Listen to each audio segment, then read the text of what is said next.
क्या आपको ऐसा लगता है कि आप बहुत मेहनत करते हैं, लेकिन ऐन वक्त पर आपका भाग्य यानी आपकी किस्मत आपका साथ छोड़ देती है?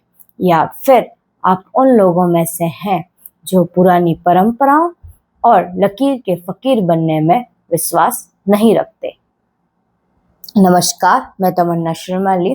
अगर आपकी कुंडली के नवम भाव यानी 9th हाउस में राहु बैठा है तो इसे ज्योतिष में भाग्य का ग्रहण भी कहा जाता है और विदेश यात्राओं का टिकट भी। आज हम पहले यह समझेंगे कि नवम भाव आखिर आपकी जिंदगी का कौन सा पिलर है, और फिर जानेंगे कि यहाँ बैठकर राहु आपको नास्तिक बनाता है या दुनिया का सबसे बड़ा दार्शनिक। चलिए इस दिलचस्प सफर को शुरू करते हैं। नवम भाव क्या है? What is the 9th house? सबसे पहले हम समझेंगे कि कुंडली का 9वां घर यानी 9th हाउस क्या दर्शाता है। ज्योतिष में इसे धर्म भाव या भाग्य भाव कहा जाता है, और भाग्य यानी लक, आपकी किस्मत आपका कितना साथ देगी, यही भी इसी भाव से देखा जाता है।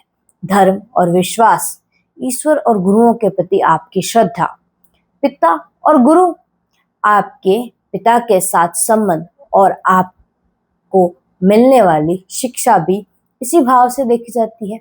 लंबी यात्राएं, विदेश यात्राएं, उच्च शिक्षा यानी हायर एजुकेशन और तीर्थ यात्राएं भी इसी भाव से देखी जाती है। आसान भाषा में कहें, अगर 5वां भाव आपकी बुद्धि है तो 9वां भाव ईश्वरीय कृपा है जो आपको सफल बनाती है। राहु नवम भाव में मुख्य प्रभाव क्या देगा, इस बात को समझते हैं। परंपराओं को चुनौती देने वाला इंसान।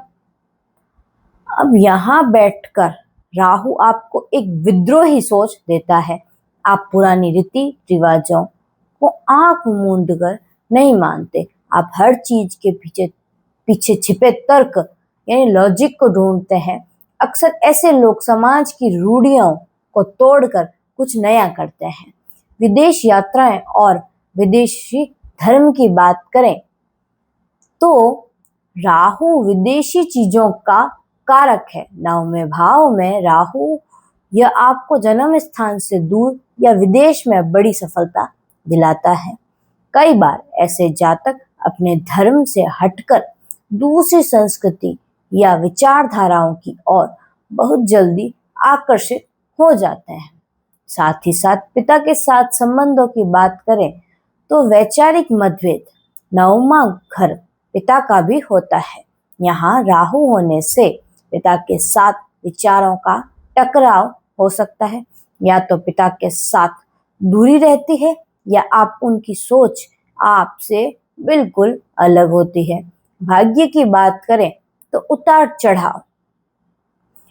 राहु एक छाया ग्रह है, इसलिए यहाँ भाग्य कभी बहुत तेज चमकता है तो कभी अचानक रुक जाता है। आपको अपनी सफलता के लिए औसत इंसान से थोड़ी ज्यादा मेहनत करनी पड़ती है, लेकिन जब राहु फल देता है तो वो बहुत विशाल होता है और चुनौतियां जहां आपको संभलना है। तो 9वें भाव का राहु आपको अधर्मी या पाखंडी भी बना सकता है।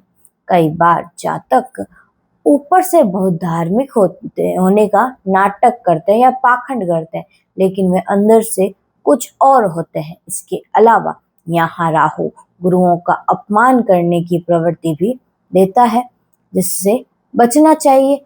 अब कुछ उपायों की बात करें अपने भाग्य को मजबूत करने के लिए और राहु को शुभ बनाने के लिए कुछ उपाय हैं, जैसे कि केसर का तिलक। रोज सुबह अपने माथे और नाभि पर केसर का तिलक लगाएं। वह गुरु यानी बृहस्पति को मजबूत करता है, जो राहु को कंट्रोल में रखता है। सोने की चेन यानी गले में सोने की चेन पहने या अपने पास थोड़ा सा सोना रखें और साथ ही साथ मंदिर में दान करें ताकि राहु का प्रभाव अच्छा रहे। और पिता का सम्मान करें क्योंकि नवम भाव पिता का भी बताया है। और रोज सुबह अपने पिता का या बूढ़े बुजुर्गों का या गुरु का सम्मान करें और उन्हें प्रणाम करें। तो नौवां घर का राहु आपको एक स्वतंत्र सोच वाला इंसान बनाता है। अगर आप अपने गुरुजनों का सम्मान करेंगे तो यही राहु आपको दुनिया भर में प्रसिद्धि दिला सकता है। क्या आपको भी ऐसा महसूस होता है कि आपका भाग्य आखिरी मौके पर पलट जाता है? तो हो सकता है कि आपके कुंडली में नवम भाव में राहु हो।